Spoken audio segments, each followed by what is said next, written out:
안녕하세요. 손가락 복음 선교의 지휘자 강사입니다. 오신 것을 진심으로 환영하며 해피 파이브를 열어가도록 하겠습니다. 오늘 증거드릴 말씀의 제목은요. 786강 눈이 가득한 내 생물이라는 제목으로 하나님의 말씀을 나눠보는 시간을 갖도록 하겠습니다.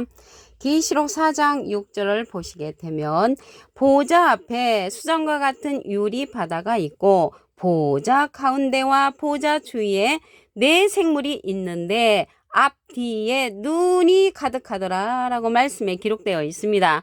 그래서 이 네 생물은 어디에 있냐면 보좌 가운데와 보좌 주위에 있단 말이죠. 그래서 보좌 가운데와 보좌 주위에 있는 네 생물이 있다는 것을 볼 때 이 네 생물은 하나님의 보좌권의 사명자라는 것을 알 수가 있습니다. 앞뒤에 눈이 가득하다 했거든요. 눈이 가득하다 했는데 눈에 관해서 알아보도록 하겠습니다.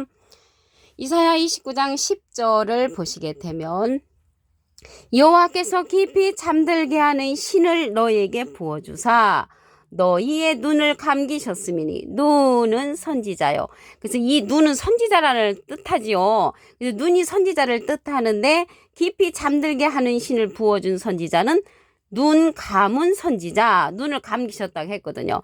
그러면 깨우침의 신을 부어준 선지자가 있겠죠. 그래서 깨우침을 부어준 그 선지자는 눈뜬 선지자로서 하나님의 보좌권에 있는 이 네 생물에 속한 그러한 선지자라는 것을 말씀을 드립니다. 눈이 가득하다라는 것은 이 가득은 많이 있다는 거죠. 눈이 가득한 것은 많은 눈을 갖고 있는데 그 중에 또 눈 감은 선지자가 있단 말이죠. 그래서 눈 감은 선지자는요. 어떠한 장가 말씀을 보도록 하겠습니다. 로마서 2장 19절을 보시게 되면 내가 율법에 있는 지식과 진리의 규모를 가진 자로서 소경의 길을 인도하는 자여 어둠에 있는 자의 빛이라고 했습니다. 이 율법 선생님은요. 예수님 당시 때를 생각해 보면 예수님은 진리의 말씀으로 우리를 낳으신 분이시죠. 예수님은. 근데 비진리로서 저들을 낳은 자가 그 당시 때 예수님의 반대편에 섰던 사두개인 바리새인 율법사들이었습니다. 그래서 이 율법을 가지고 신앙생활을 하는 자들이 소경의 길을 인도하는 자라고 했고요. 어둠에 있는 자의 빛이 된다는 것입니다. 예수님의 반대편에 있는 자를 가리켜서 예수님이 뱀들아 독사 이 새끼들이라고 욕을 했죠. 그 자들은 율법 선생님이었다는 것을 말씀을 드립니다. 근데 오늘 여기 눈이 가득한데 이 네 생물에 속한 그 일곱 눈이 있습니다. 먼저 일곱 눈에 관해서 보도록 하겠습니다. 스가랴 3장 9절을 보시게 되면 만군의 여호와가 말하노라 내가 너 여호수 앞에 세운 돌을 보라 한 돌에 일곱 눈이 있느니라. 그래서 일곱 눈이 많은 눈 가운데 일곱 눈이 한 돌에 있단 말이죠. 근데 예수님은 머릿돌이시라고 그랬죠. 사도행전 4장 11절에 보시게 되면 이 예수는 너희 건축자들이 버린 돌로서 진모퉁이 머릿돌이 되었느니라. 그래서 예수님은 머릿돌이시고요. 이 한 돌은 여호수 앞에 세운 돌이라고 했거든요. 그래서 여호수아는 예수님을 상징을 하고요. 예수님 앞에 세운 돌이 한 돌이라는 것입니다. 이 한 돌의 사명자는 예수님하고 비슷한 그런 자라는 것을 말씀을 드립니다. 그래서 이 한 돌의 일곱 눈인데 이 일곱 눈이 여호와의 눈이라고 했습니다. 스가랴 4장 10절을 보시게 되면 작은 일의 날이라고 멸시하는 자가 누구냐? 이 일곱은 온 세상에 두루 행하는 여호와의 눈이라고 했습니다. 온 세상에 두루 행한단 말이죠. 온 세상에 두루 행한다는 것을 볼 때 이 세상에 두루 다니면서 하나님의 생명의 말씀을 증거하는 자들이라는 것을 말씀을 드립니다. 그런데 작은 일로 시작한단 말이죠. 이 일곱 눈의 역사가 작은 일로 시작을 하니까 멸시를 한다고 했습니다. 사도행전 1장 13장 41절에도 보시게 되면 일러스되 보라 멸시하는 사람들아 너희는 놀라고 망하라. 내가 너희 때를 당하여 한 일을 행할 것이니 사람이 너희에게 이를지라도 도무지 믿지 못할 일이라. 왜 도무지 못 믿느냐면 저와 같이 부족한 사람이 이 일곱 눈의 역사를 말씀하니까 못 믿고 또 하나님의 말씀을 잘 믿지를 않기 때문에 안 믿는다는 것을 알 수가 있습니다. 온 땅에 보내시는 그러한 역사라고 했잖아요. 계시록에 가서 다시 출현을 합니다. 계시록 5장 6절 그 중간에서부터 보시게 되면 일곱 뿔과 일곱 눈이 있으니 이 눈은 온 땅에 보내심을 입은 하나님의 일곱 영이라고 했습니다. 이게 하나님의 일곱 영이 일곱 눈이란 말이죠. 그럼 이 영이라는 것은 요한복음 6장 63절에 보시게 되면 살리는 것은 영이니 육은 무익하니라. 내가 너에게 이른 말이 영이여 생명이라.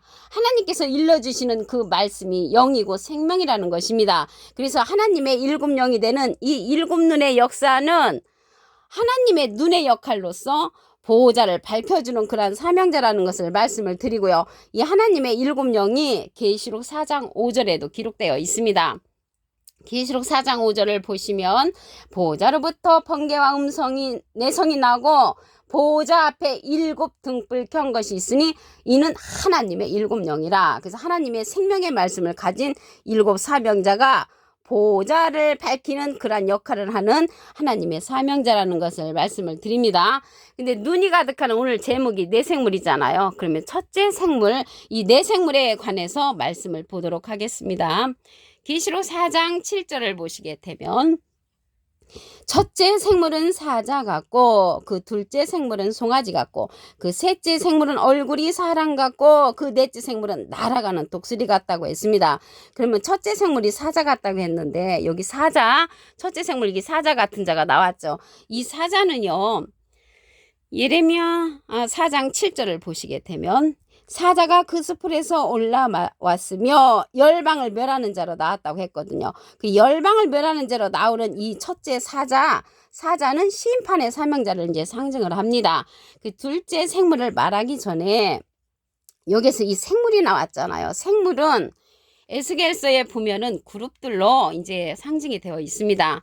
에스겔서 10장 15절에 보시게 되면 그룹들이 올라가니 그들은 내가 그발강가에서 보던 생물이라. 그래서 이 생물이 그룹들이라는 것입니다. 이 생물들이 그룹들인데 여기 에스겔서 10장 15절이잖아요. 20절에 가서 보시게 되면 그것은 내가 그발강가에서 본 바 이스라엘 하나님의 아래에 있던 생물이라. 하나님의 아래에 있던 이 생물들은 하나님의 아래에 있는 사명자라는 것을 알 수가 있고요. 그들이 그룹들인 줄을 내가 아니라. 그래서 이들은 그룹들로서 에스겔서에서는 그룹들로 이야기가 됐는데 여기 계시록에 가서는 생물로 이제 출현했다는 것을 말씀을 드립니다. 그래서 첫째 생물은 심판의 사명자로 나왔다는 것을 말씀을 드렸고요. 이 심판의 사명자로 나온 그 내용이 미가서 5장 8절에도 보시게 되면 숲풀의 짐승 중의 사자 같고 양떼 중의 젊은 사자 같아서 밟고 찢는 역할을 한다고 했습니다. 이들은 심판의 사명자로 나왔다는 것을 알 수가 있고요. 둘째 생물을 보시게 되면 둘째 생물은 송아지 같다고 했잖아요. 이 송아지는요, 우리가 생각해도 일도 잘해주고 주인을 위해서 고기도 헌신을 하는 그러한 송아지지요. 마찬가지로 이 송아지는 속죄 제물로 드려졌습니다. 레위기 9장 8절을 보시게 되면 아론이 단에 나아가 자기를 위한 속죄제 송아지를 잡았다고 했거든요. 그러면 이 속죄 제물로서 송아지를 잡았는데 예수님도 하나님 앞에 속건 제물로 드리셨죠. 그리고 그와 마찬가지로 하나님 앞에 헌신할 수 있는 그러한 사명자를 가리켜서 이 송아지로 상징되었다는 것을 말씀을 드립니다. 그러면 셋째 생물은 그리스도의 그 인격체를 닮은 사람 같다고 했거든요. 이 사람 같은 것은 그리스도의 인격체를 닮은 사람을 가리키는데 에베소서 4장 15절에 보시게 되면 오직 사랑 안에서 참된 것을 하여 범사에 그에게까지 자라라고 했습니다. 모든 일에 그리스도까지 자라라는 그러한 내용이 있고요. 이러한 그리스도까지 자라는 그러한 것은 주님의 인격체를 닮은 그러한 사람 같고 그리스도의 인격체를 닮은 하나님의 사명자를 상징을 해서 사람 같고라고 했습니다. 마지막으로 독수리 같다고 했잖아요. 이 마지막 넷째 생물은 독수리 같은데 이 독수리는요, 예언의 사명자로 출현했습니다. 계시록 8장 13절에 보시게 되면 내가 보고 들으니 공중에 날아가는 독수리가 큰 소리로 이르되 땅에 거하는 자들에게 화 화가 있으리로다 이렇게 말을 했단 말이죠. 화가 있을 것을 예언하는 것은 실질적인 독수리가 아니고 하나님께서 하나님의 모략을 이룰 사람으로 부르신 자입니다. 이사야 46장 11절에 보시게 되면 내가 동방에서 독수리를 부르며 먼 나라에서 나의 모략을 이룰 사람을 부를 것이라고 했습니다. 동방에서 독수리를 부른다고 했고 이 자가 하나님의 모략을 이룰 자라고 이사야 46장 11절에 기록되어 있습니다. 보좌 앞에 있는 보좌 주에 있는 네 생물에 관해서 말씀을 다시 한번 보도록 하겠습니다.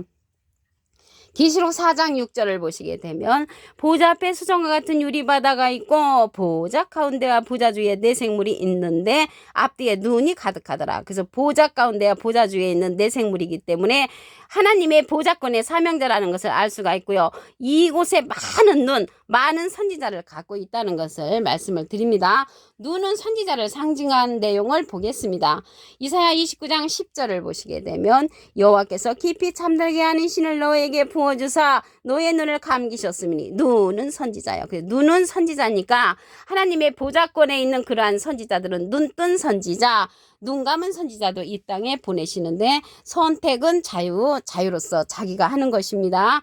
그래서 이 네 생물에 속한 7눈이 한 돌에 있다고 했습니다. 스가랴 3장 9절을 보시게 되면 만군의 여호와가 말하노라 내가 너 여수 앞에 세운 돌을 보라 한 돌에 7눈이 있느니라. 한 돌은 어디에 있냐면 여호수 앞에 세운 돌이거든요. 여호수아는 예수님을 상징하므로 예수님께서 보내는 그런 한 돌이라는 것을 알 수가 있습니다.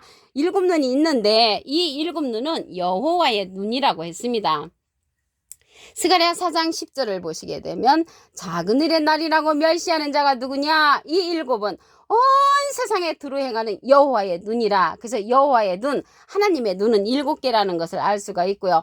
작은 일로 시작하기 때문에 멸시한다고 했습니다. 다시 한번 보시면 스가랴 4장 10절 작은 일의 날이라고 멸시하는 자가 누구냐? 작은 일의 날이라고 멸시하는 자가 있을지라도 하나님의 7눈의 역사는 꼭 그대로 말씀대로 이루어지는 것인 줄로 믿습니다.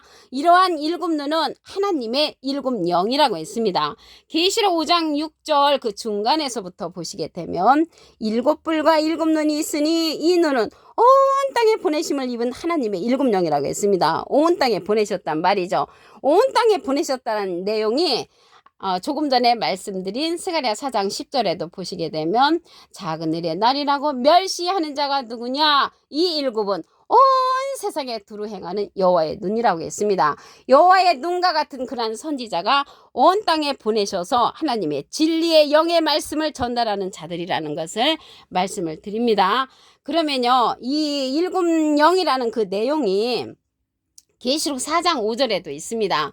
계시록 4장 5절을 보시게 되면 보좌로부터 번개와 음성과 내성이 나고 보좌 앞에 7 등불 켠 것이 있으니 이는 하나님의 7영이라. 하나님의 생명의 말씀을 가진 7 선지자가 출현한다는 것을 말씀을 드립니다. 이제 네 생물에 관해서 보시는데 첫째 생물은 사자 같다고 했잖아요. 내용을 보도록 하겠습니다. 계시록 4장 7절을 보시게 되면 첫째 생물은 사자 같고 둘째 생물은 송아지 같고 그 셋째 생물은 얼굴이 사람 같고 그 넷째 생물은 날아가는 독수리 같다고 했습니다. 이것을 가리켜서 어떤 분은 미국, 영국, 프랑스, 수련이라고 말하는 분이 계신데 그거는 절대 아니죠. 또한 마태복음, 마가복음, 누가복음, 요한복음이라고 사복음이라고 말하시는 분들이 계시는데 그거는 아니고요. 이 네 생물은 하나님의 보좌권에 있다는 것을 볼 때 하나님의 보좌권의 사명자입니다. 그래서 여기에서 생물이 나왔는데요. 생물에 관해서 말씀을 보시게 되면 에스겔서 10장 15절에 보시면 그룹들이 올라가니 그들은 내가 그발 가까이서 보던 생물이라. 이 생물이 그룹들이라는 것입니다. 그래서 생물은 그룹으로서 하나님의 보좌권에 있는 그러한 사명자를 가리키고요.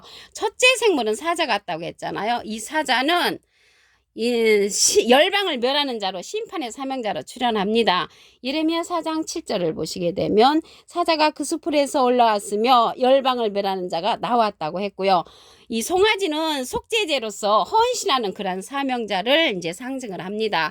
레위기 9장 8절에 보시게 되면 아론이 단에 나아가 자기를 위한 속죄제 송아지를 잡았다고 했는데 구약 시대는 이렇게 송아지를 잡았지만 이 시대는 헌신의 사명자를 가리켜서 송아지 갖고라고 내용이 기록되어 있습니다. 셋째 생물은 그리스도의 인격체로서 주님의 그리스도에까지 자라나고 우리 보고 그리스도의 형상까지 자라라고 말씀에 기록되어 있습니다. 여기 마지막으로 여기 독수리가 나왔는데요. 독수리는 예언을 하는 예언의 사명자로 하나님의 모략을 이룰 자로 부르신 자입니다. 오늘 786강 눈이 가득한 내 생물이라는 제목으로 하나님의 말씀을 나눠보는 시간을 가졌습니다. 감사합니다.